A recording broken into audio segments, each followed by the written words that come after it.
O Flamengo não é de São Paulo e tem um devido espaço. A gente sabe que é a maior torcida do país e é muito nacional.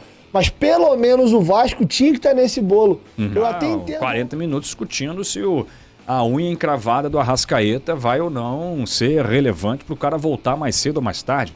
Não tinha muito jeito. Porque nós estamos em outro patamar.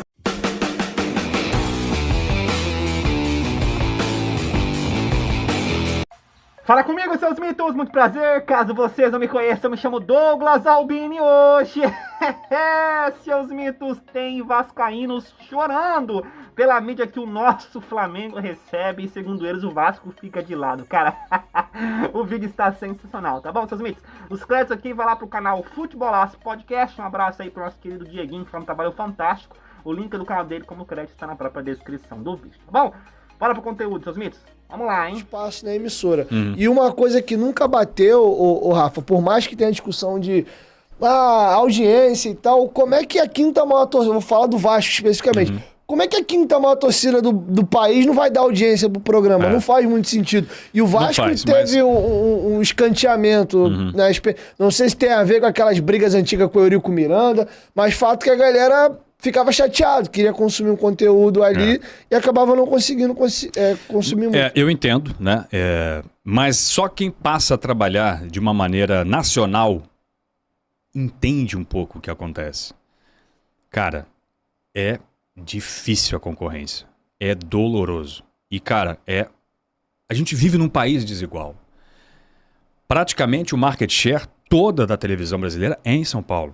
Então, olha só para você ter ideia, a medição de audiência, que hoje em dia essas coisas estão mudando, né? A gente tem a internet, engajamento, enfim, retweet, a maneira de se entender a audiência está mudando, né? E por que muda? Porque é o público consumidor, não tem jeito. A audiência é medida em São Paulo. Os pontos, o chamado PNT, é em São Paulo.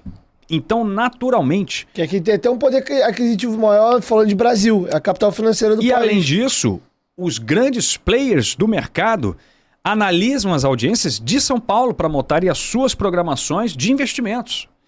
Então, era praticamente impossível você não dar prioridade às duas maiores torcidas do país.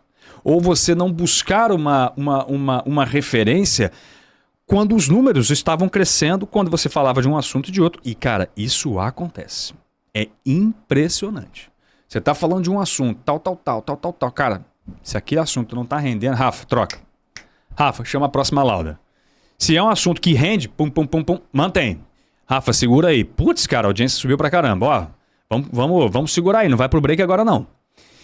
Não tem jeito, cara. A gente era comandado por isso. Os números acabavam pautando muitos assuntos. É claro que a gente também tem a relevância jornalística do fato, né? Impossível não ter. Se você está falando de um assunto, final da Copa do Brasil, Flamengo e São Paulo, o Corinthians pode dar mais audiência. Mas não pode. Você tem que falar da final. Vasco e Fluminense. É claro que você tem que falar de Vasco e Fluminense. Você tem que dedicar mais tempo. Mas é muito difícil você sair dessa amarra que é a audiência / relevância jornalística. É uma dureza de você fazer essa escolha, essa matemática, né? Essa equação.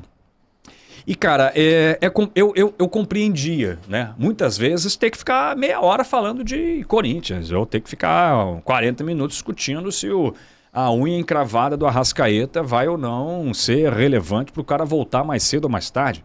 Não tinha muito jeito. E eu entendo. Mas eu acho que, aí falando do Vasco, por exemplo, o Vasco se ajudava muito pouco. Muito pouco. Porque sempre foi um clube mais fechado, sempre foi um clube com mais dificuldade de acesso, sempre foi um público que, não que a imprensa era maltratada, não, longe disso, mas assim, sempre viam a imprensa como uma inimiga, não sei se essa é bem a palavra, diferente de outros clubes, né? Então eu acho que o Vasco não se ajudou. O Vasco, na era Eurico Miranda, passou a ser odiado, cara. Essa é a verdade, por muita gente. Por quê? Porque erradamente representavam a identidade e a imagem do clube a um dirigente, a um tom que era um tom ofensivo, arrogante, contra a imprensa. Aquela clássica final onde o Vasco joga com o E só pra lembrar, seus mitos, o nosso querido Rafael Ribeiro, o seguinte, já trabalhou lá na Instinta Esporte Interativo também. Então ele programava, né, o programa, né? Lá no Jogando em Casa, muitas das vezes. Enfim, quem é dessa época, seus mitos? Então ele tem experiência naquilo que ele tá falando. Ou, inclusive, em saudades antigas Esporte Interativo, em seus mitos. Quem acompanhava aí, deixa nos comentários. O jogo do SBT, que não foi uma afronta, de fato, à imprensa, ao que, porque vocês não estão cobrindo o Vasco agora é campeão, vocês não estão dando audiência e tal. Isso nunca ajudou, de fato, a que a gente tivesse mais acesso às informações. Posso até contar a história do quando a ESPN foi expulsa de São Januário, proibida de entrar em São Januário, por causa de um comentário meu no programa. E isso, assim, repercute, claro. Tem jeito, né? Pô, os caras não querem que a gente entre lá, eu não tenho como fazer imagem, eu não tenho como ver o treino, eu não tenho como entrevistar os jogadores, eu não tenho produto para mostrar para essa audiência, né? Então, assim, retomando a sua pergunta, cara, é um equilíbrio, né? Eu acho que é compreensível, mas não é totalmente aceitável essa massiva representação, e até em minutagem mesmo, pode contar. Os caras falam pouquíssimo de clubes que são fortes, né? E outra coisa importante, a representatividade nacional, né?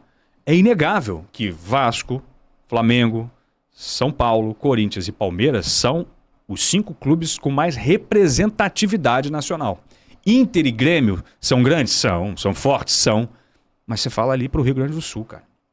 O Vasco tem grandes torcedores, muita gente em Florianópolis, Santa Catarina, no Nordeste, na região Norte, interior de Minas Gerais. É impressionante. Região Centro-Oeste, Brasília tem muito vascaíno. Mas o caso específico do Vasco é aí que eu não entendo. Porque a gente está falando de audiência nacional, por mais que eu entenda essa questão do... Como, infelizmente, financeiramente falando, fica tudo muito concentrado em São Paulo e comercialmente era interessante dar mais espaço para os paulistas, o Flamengo não é de São Paulo e tem um devido espaço. A gente sabe que é a maior torcida do país e é muito nacional. Mas pelo menos o Vasco tinha que estar nesse bolo. Eu até entendo outros clubes, mas eu não consigo entender o Vasco não estar nesse bolo. Mas eu acho que passa muito, como eu te falei, também pelo Vasco ter passado muito tempo como um clube mais fechado. Era difícil trabalhar no Vasco. E eu nunca fui setorista, né? Aquele cara que acompanha diariamente um clube. Eu era como repórter, eu ia em todos os clubes, né? Dependendo da relevância. Se um jogo era mais importante, eu ia para aquele clube. Eu ia fazer a cobertura daquele clube. Era mais difícil trabalhar no Vasco. Eu me lembro do assessor de imprensa, Roberto Garófalo. Casca grossa, cara. Era difícil conseguir alguma coisa no Vasco. O Nelson, que era assessor assessor de imprensa, cara, fala... A Patrícia Gregório, cara, posso fazer, cara? Os caras não querem falar. Não é para trazer ninguém. Então, assim, era difícil trabalhar. Era complicado. Seus mitos, agora eu quero saber a opinião de vocês, ok? Bom, é bem óbvio, né, seus mitos? As grandes emissoras vão atrás das grandes marcas. Afinal de contas, para elas, o que vale é os seus produtos. É o maior produto e, consequentemente, o maior produto é aquele que traz mais audiência. É assim que funciona o mercado. Os patrocinadores vão investir, é óbvio, naquelas emissoras que têm mais audiência. Isso aí não tem muito o que falar, né, seus mitos? E, claro, o Mengão é acima de todos. Estamos em outro patamar. Tamo junto, nação? É nóis!